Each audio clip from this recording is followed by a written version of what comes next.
In The Myth of Sisyphus by Albert Camus begins the essay with in the first paragraph, he says, there's one true philosophical question, and that's a matter of suicide. And I think the most dangerous idea is the answer to that question being yes, you should see yourself out of life, which I think is essentially like a Gnostic idea, as far as I can tell. I'm not a scholar. I'm not an academic, and I never want to be. Um, it's good to listen to academics, I think, and to hear people's breakdowns of these ideas. But I don't need I don't want or care about getting a rigorous understanding of Gnosticism or existential philosophy or the history of philosophy, blah, blah, blah.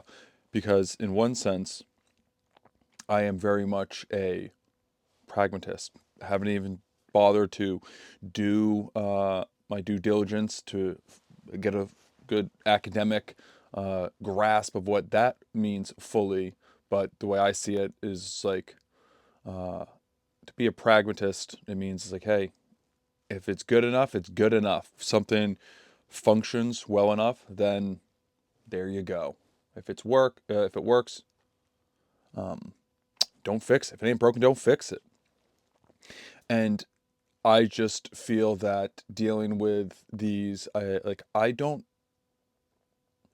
like how far down the rabbit hole of trying to fully understand or learn if material form, the physical form, physical existence itself is an evil enterprise. We're trapped here by the demiurge. Like, how would I get proof one way or the other? And I believe that's the thing about faith. Like, I think a lot of people have faith the way that they have a car that sits in the garage and is never driven, versus having faith. And again, the car is this metaphorical representation of faith. You got to drive it. You got to get out and use it. And if you are going to believe that the material form is not evil, physical form is not evil, if not the uh, material existence is to the point of material existence is evil, and then therefore we should try and rid ourselves of this evil material form as soon as possible. Um, yeah, I mean, it's like, how would you get conclusive proof about that? So I think you have to actively believe a different idea if you're going to live, um, which I think you should. Um, the ideas must be embodied and acted out. That's what it means to have an idea. And if you're going to believe that, let's say, life has to be transcended, you have to go through life, then you got to do it. You got to, and that's ultimately what Camus argues in his essay, strive for the top. You got to picture Sisyphus happy, even though he says that life is pointless, that you're supposed to strive for the top, essentially, get after it regardless. But, and because he's like, oh, if you admit that life isn't pointless, it's philosophical suicide. Um, I never really bought all that. And again, nor do I care to fully sort through it.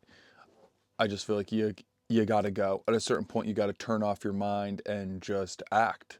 Um, I so it's tough because in a certain sense, it's like there's a part of me that like agrees with this Gnostic idea that the material form is evil. I mean, there's a lot of suffering going on, and it does seem pointless often, and I can't fully intellectually wrap my head around it. And just going forward in life sometimes feels like, oh yeah, that's part. I'm giving into the material, the physical trap.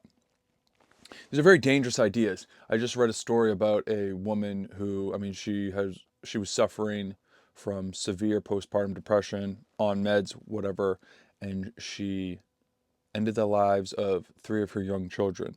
Um, Horrifying. Um, she said there was voices telling her to do it, and I think that is one of the things that happens in crazy situations like that is people tend to believe that, it would be better if these people or themselves weren't alive. Um,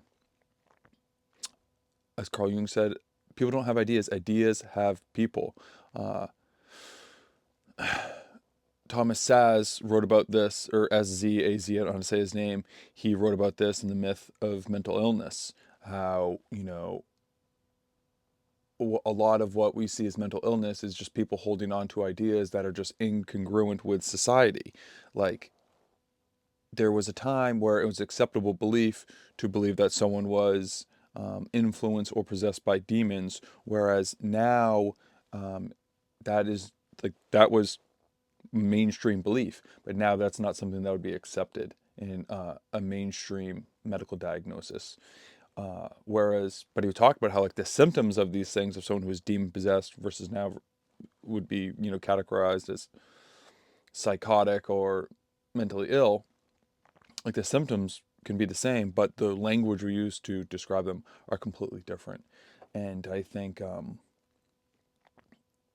that is happening all over the place all the time, these language issues. Obviously, and I'm not just talking about different languages like English versus Spanish, but just the lapse between language and thought, language and intention, and the difference.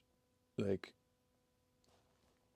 I believe this is stuff Wittgenstein was getting to. I'm getting a little off track now. I do want these videos mostly to act as encouragement. That's the point. I don't want to just, just here, here's this. This is what this idea means, and fondling these ideas. I think you have to live.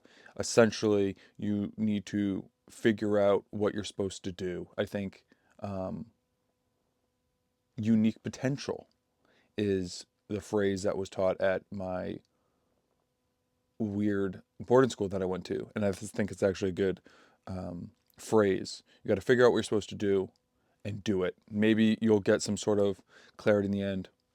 Maybe you won't, but keep going.